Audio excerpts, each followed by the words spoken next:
Yeah. So Adam, congratulations. What a battle, what a match for you today. Yeah. Can you talk us through the match and the conditions out there? Yeah, I mean, obviously very hot conditions out there today, which, was ideal for me. I think I played better in the heat. So, it was a very up and down match. Started well. And then, obviously, dropped the second, recovered in the third, dropped the fourth, and just gave it my all in the fifth. And, the court is bouncing high when it's hot. Questions? Yeah, Craig. Well done.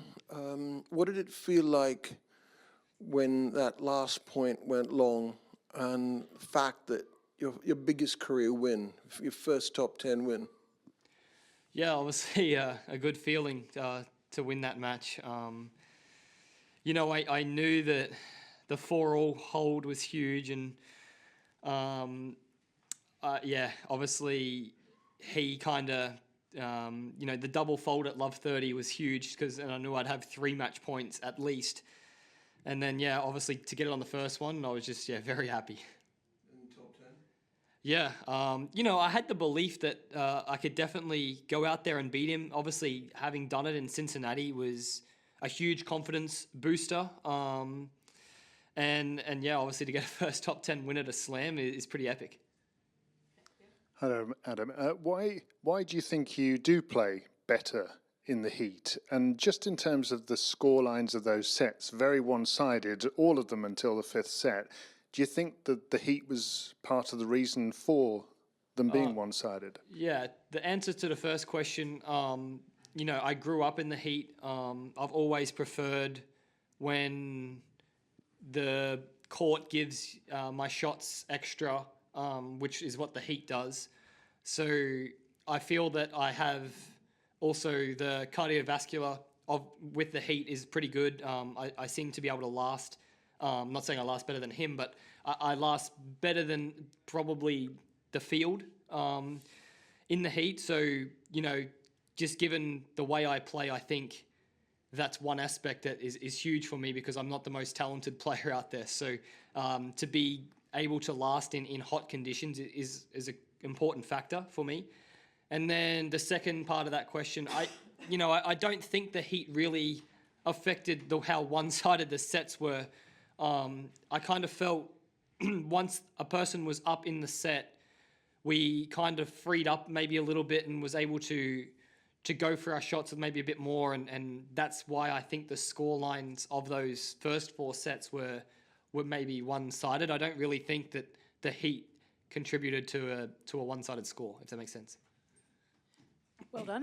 How worried were you early in the 5th, and how did you sort of turn it around, did you feel? Yeah, I actually felt a bit of an energy burst at the start of the 5th. I felt like the crowd got louder and there was more people in there. And, obviously to go a breakdown early, it sucked. But I just told myself, just keep fighting. And I thought he was playing some pretty good tennis. And then the 3-1 hold was huge. I had some break points. I think if I lose that game to go 4-1 double break, I'm probably not a winner today. So I think just a hold there, and then, I took my chance at 4-3 and then saved some break points at 4-all. It was just, it turned very, it was very physical. And then, to obviously get it at 5-4 was great. Congratulations. I'm just curious to know about the decision to play in China on hard courts a little bit before the tournament. And in the end, now that you've come here and had this great result, would you say that it actually helped you build your confidence? Yeah, I mean, the decision to go play the challenges in Asia was always set in stone. I was trying to chase the Wimbledon cut. I was actually needing a fair few points to be able to make the main draw. And then the decision to leave Asia after the first week to head to Madrid was purely just because I got into the main draw and we saw it as a great chance. With Madrid being a bit of altitude and the conditions being right, I was going to get there with plenty of time, so I wouldn't have been that jet lagged. The hardest sort of part from that was to come back to China after that tournament.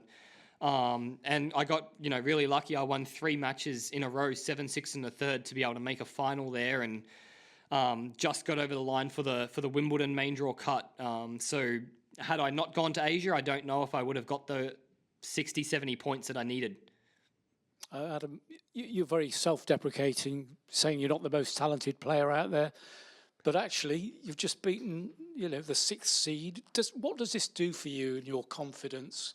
Surely it must make you think you belong with the best. Yeah. Yeah, look, I mean, anyone can beat anyone on a given day. But yeah, for sure, it's a big confidence boost. I think also to do it in a 5-set format is harder to beat the top guys. So yeah, just really proud of my efforts, and yeah, definitely confident going into the next round. I do feel that every time I go back onto the clay, I get a little bit more comfortable on it. Like I even felt that when I was in Madrid a few weeks ago, going back onto the clay, I was a little bit more confident than what I was in Houston, and then coming to Paris again, training here, I felt a little bit more confident on it. With my footing, and then yeah, I just hope that as my tennis continues, that I can get more and more confident on the clay. Well done. How do you think this will be received in Home Hill, and what sort of, I suppose, links and ties do you still have to the town? Yeah, I mean, I think it'll probably be in the newspaper tomorrow morning. So yeah, no, it's great. I haven't been back there for a while, but obviously have so many connections with the local club there, and I think it's just it's a pretty cool story to have been brought up in Home Hill and then move to Brisbane, then move to America, and then now playing pro. It's a pretty special story. Any more questions? Yeah. Just about the conditions, like you mentioned going to Madrid, playing at altitude, and now here we've got this weather where it's really hot. Everybody's talking about the conditions being fast, high bounces. Do you feel almost like you got what you needed preparing in Madrid conditions-wise, and what is your overall take on how the conditions are out there in this heat?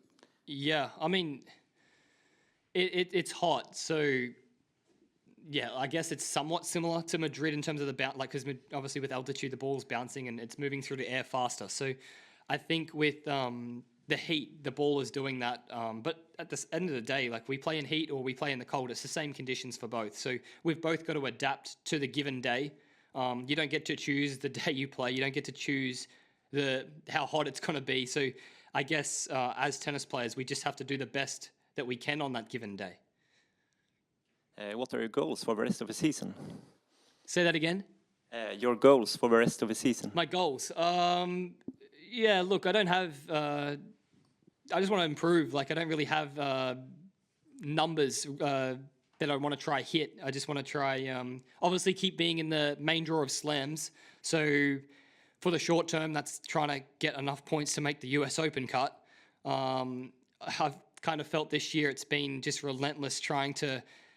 I don't want to say chase points, but like get the required points to get into the slams. I was unfortunate to not make the French Open cut. I think I was about 108 on the list, and it actually moved to where I was 2 out, but very fortunate that I was able to be a reciprocal wild card here.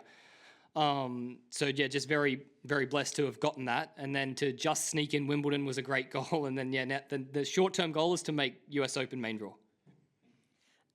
We saw you race up to your coach, Mark Draper, straight after the match, and you could see obviously how thrilled you both were. What were the tactics that you discussed beforehand, and how did you approach coming into the match today?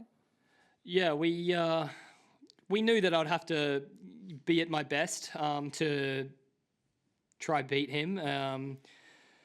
We kept the tactics pretty clear, and we had a few ideas of what he might throw at us. But it's more than just tactics. It's a mental roller coaster out there, and when the scoreline goes the way it does, I think you could see it in our emotions. That when I was winning in the sets 1 and 3, he was getting a little annoyed, and then I was getting a little annoyed in sets 2 and 4. So you just have to persevere, and I guess that was the one thing we were really happy about today. Last question here. Hey Adam, well done. Thank you. We all know that yeah, Daniel is very unpredictable. He is one day loses with a to loss, and the other day almost beat Yannick, for example. How do you prepare yourself to any different option, any different version of him?